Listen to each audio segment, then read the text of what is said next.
Hi అండి. పొడుపు కథల వల్ల బోర్ ఎప్పుడు రాకూడదండి, రాదు కూడా. మీ పిల్లలతో మీరు డిస్కషన్ చేయండి.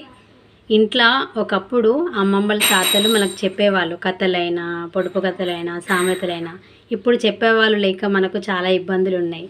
అదే మన పిల్లలకి రోజు ఒక పొడుపు కథ చెప్పి వాళ్ళ నుంచి మళ్ళీ మీ ఫ్రెండ్స్ని అడగండి రా, మీ వేరే వాళ్ళని అడగండి రా, ఆన్సర్ చెప్పగలుగుతారేమో. వాళ్ళ మైండ్ అనేది కొంచెమైనా గ్రోతింగ్ అవుతుంది, ఆలోచన శక్తి పెంచుకుంటారు.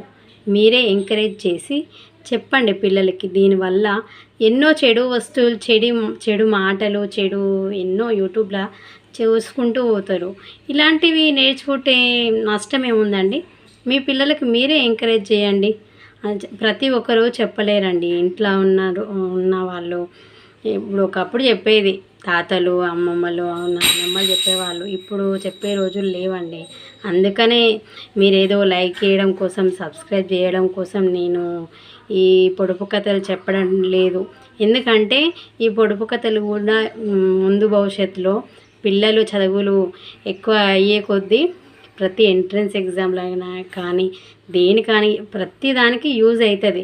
ఒక 10 మంది కూర్చున్నప్పుడు ఏదో ఇట్లా చిన్న సామెతలు అలాంటివి కూడా వేసుకున్నప్పుడు మనకు ఇది వచ్చు అని మన ఇష్టంతోనే ఒక మాట ఇది చెప్పైనా సరే మనం సంతోషపడతాం.